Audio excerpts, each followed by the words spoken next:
Hey, this is Skullgirdle, and welcome to Why Did I Move to Portugal? The most requested video I've ever had in the, 8 years that I've been doing YouTube. I think I started in 2015. I don't think it was 2014. Anyway, long time, 2 channels. My God, the amount of people that ask me why I moved to Porto, Portugal, if you're wondering. Like friends, family, people on my YouTube. This is just the most requested thing. So I was like, okay, this is going to be longer than a minute, so let's put it on YouTube. People want to know.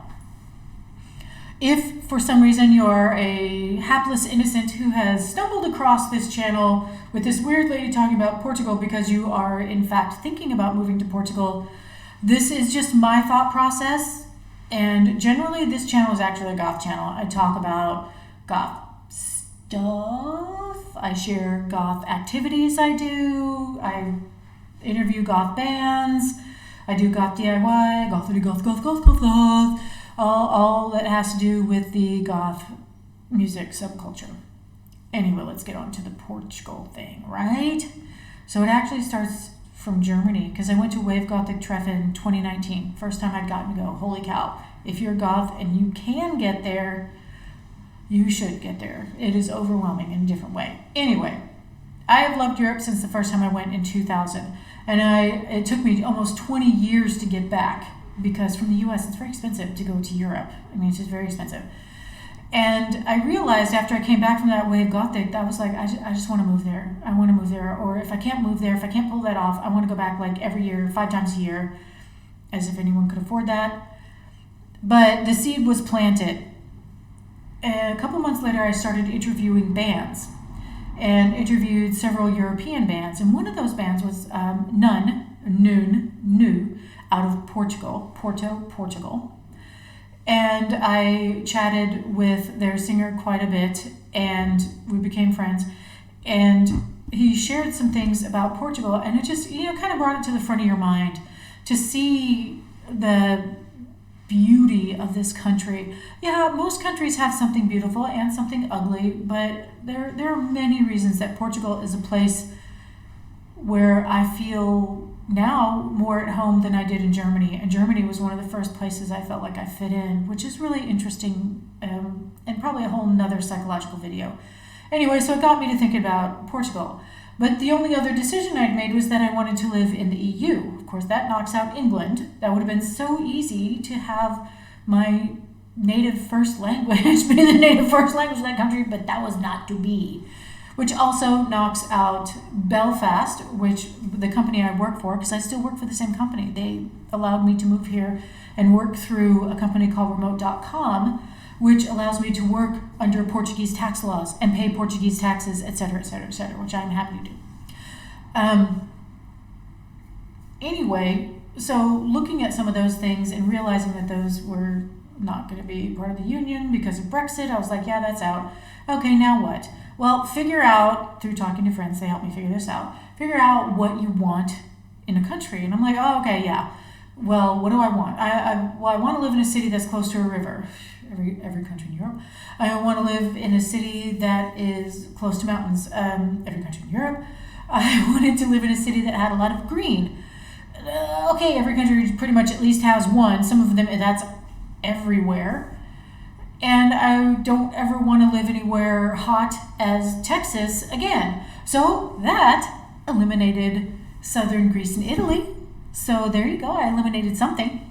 I knew I didn't want to live in France, and that is because of the difficulty with immigrating there and needing to be near native fluency in their language. So I knew that I was going to be a crotchety old fool. So then I did what any person who is overwhelmed would do. I turned to my tarot cards. And started reading city to city because I knew I was going to need to live in a bigger city so I could live not in the tourist area because you want to live outside of that if you're going to live in the city, but where I had a higher chance of English while I started to or acclimatized to the language, just got to where I could communicate better in the native official language of wherever I moved. So that meant big cities. And so I actually did use my tarot cards and read about the cities because I was just so overwhelmed. And what that really did for me, and what something like that can do, is it helps you figure out where you don't want to go. And sometimes where you don't want to go is just as important as where you do want to go. And looking at job opportunities, etc., because I was going to go that way at first, but I was actually looking for work from anywhere type of jobs. And the pandemic hit right after I had landed one of those jobs, and things got ugly. And I wound up staying at the company I was already at, and changing jobs there instead, which has been really great. Back to the real story, though. So going through all that, I finally landed on 3 places that I thought would suit what I wanted. Prague, and remember we're talking cities and the countries that go with them. So, you know what, I'll go back to the countries.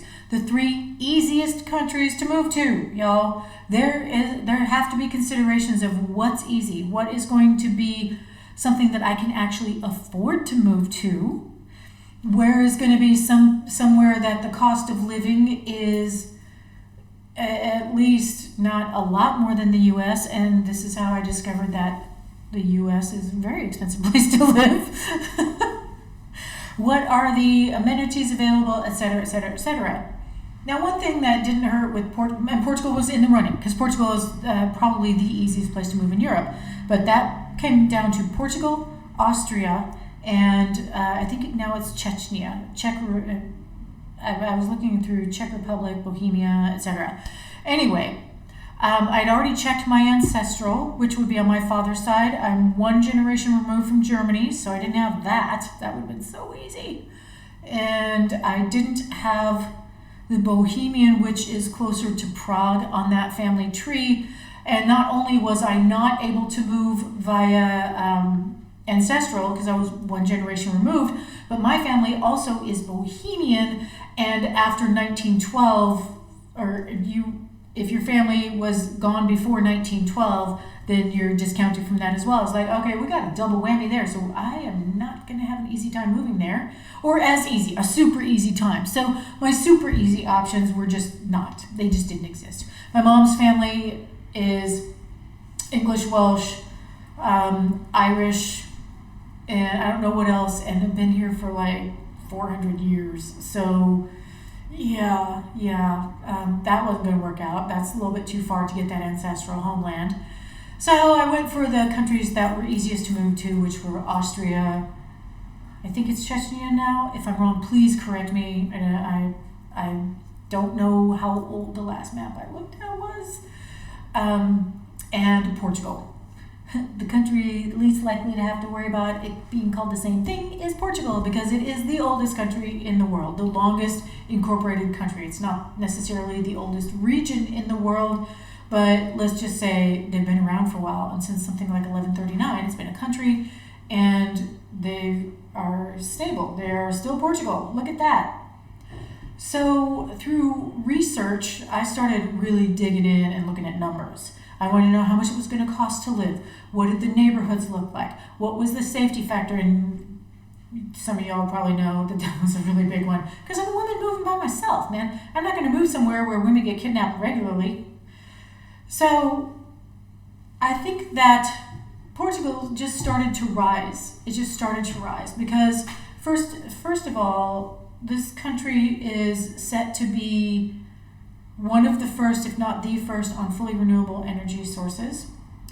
They, as far as I can tell, have a good recycling system, and even if you don't feel like that in Portugal, and if you go to the US, boy, comparatively, holy crap, because you don't even know if your recycling is going to get recycled or not. You can really carefully do stuff, and they won't recycle if you don't clean stuff enough, while you waste all the water cleaning it, because they won't even go that far in the US in some places. Portugal is a country that pretty much invented what we still follow as our principles of navigation. Portugal was instrumental in creating the European Union, the countries where I wanted to stay, and Portugal also was the first country in the world to decriminalize narcotics and drug use. Drug dealers are still criminals here, y'all. If you're thinking about moving in and dealing drugs, you're still a criminal.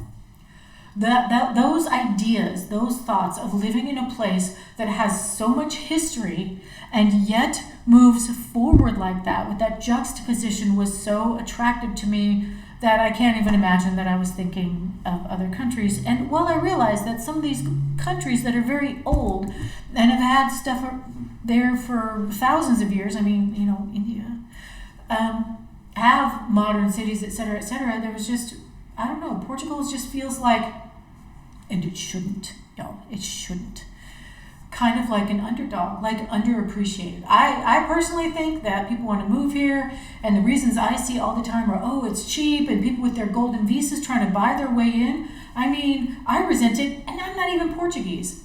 So coming here it made more and more sense. And so there were all these weird little things that just kind of clicked into place. Once I looked at the diet, all three countries had diet that I could eat. Although I have to say, the absinthe lit on fire would have been really fun. But I know I've seen absinthe in a store here. I like absinthe, I just don't have any yet. I haven't been drinking very much because I don't like to drink alone that much. Plus, I'm still settling in. It takes a long time to settle in somewhere, y'all. It takes a long-ass time. And it takes longer when you have language issues. So, to the Portuguese who are like, oh, everybody speaks English. No. But if you speak a little bit of Portuguese, you can usually get what you need. Deciding factors were, aside from all those things I just mentioned, which is amazing to me, that a country that just keeps moving forward, they had a peaceful revolution and then came back from, of course, the chaos that follows that. I mean, y'all, come on.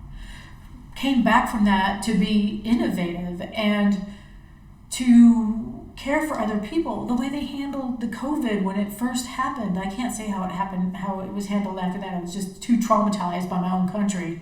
But the way they handled, they're like, no, we're not going to let people die from this. Of course they did, because it's COVID. But there were just all these things that were just more and more impressive to me about Portugal.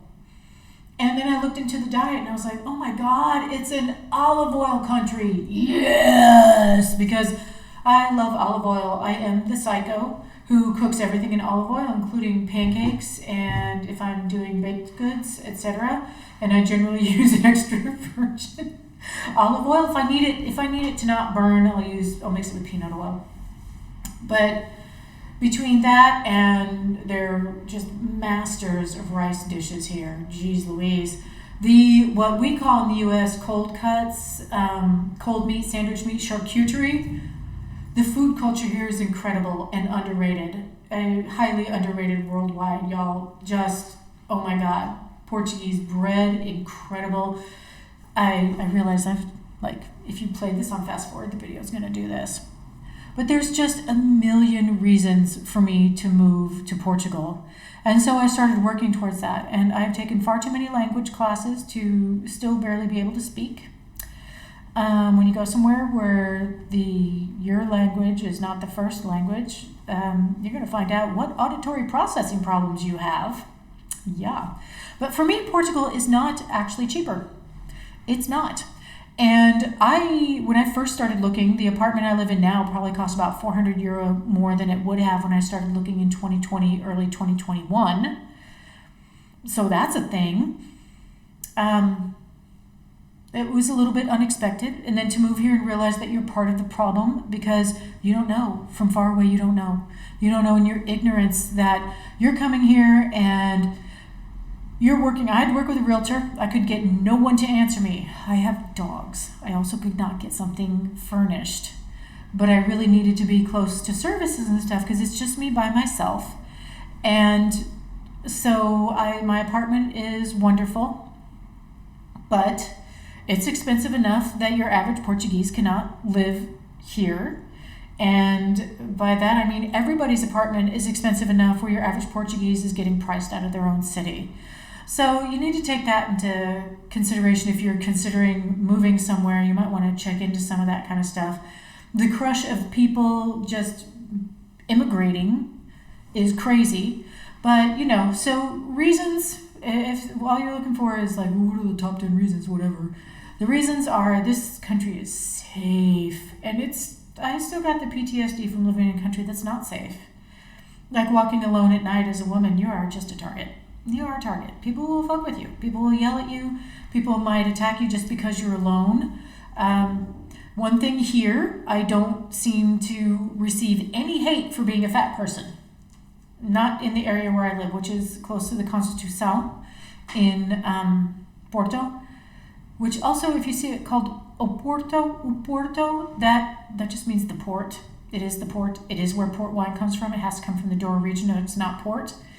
And no, I didn't move here for the wine, even though it is absolutely amazing. I lost track. I think I just meandered through a lot of that. So that's just pretty much why I moved here. It is kind of convoluted, and it did take a lot of research, y'all. I know I'm like, oh, I did tarot cards, and then there was a point where I did an astrology where you were born, and like my Jupiter ascending went straight through the north part of Porto, between Porto and Braga, and I was like, okay, that's the clincher. That was like the final thing. I'd already made the decision, but everybody has to make their own choices, right? And if you're considering about doing a big change, it's a big change. There's a lot. It's been a lot. There are some things that have been incredibly difficult, but I haven't had to worry about being stabbed, mugged, raped. I haven't had people screaming at me, even though this hair color is a little bit of an oddity.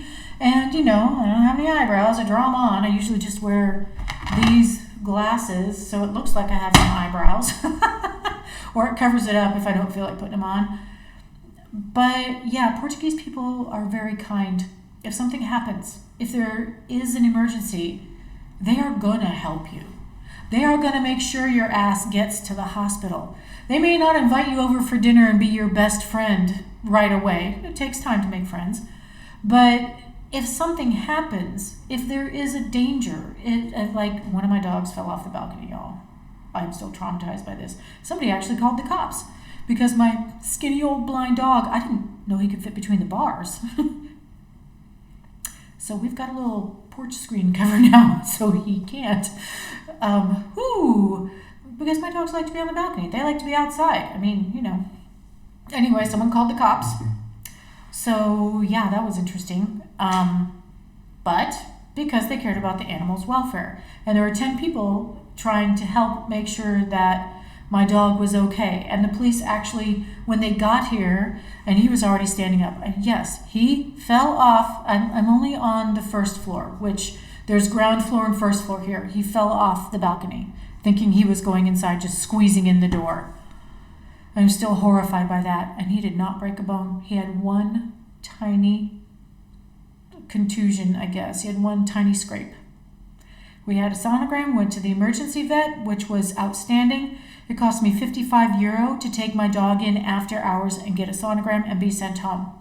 I have since been to a vet who told me to take my dogs off of carporphan, whatever it is, because they were on that daily, and that should not be. So I've taken them off their drugs, and they're low pain. They are 16 and 17 years old. So, they're frail, and they're doing really well, really well. The food here is higher quality for dogs and for me. So, anyway, I got way off topic, and it's time for me to get off this video and go upload it. And looking at this now, I'm not wearing my glasses, but is my camera blurry? I bet I touched it with my thumb. I bet you're looking through thumbprints. You're welcome. Anyway, thanks for watching. Until next time, stop recording.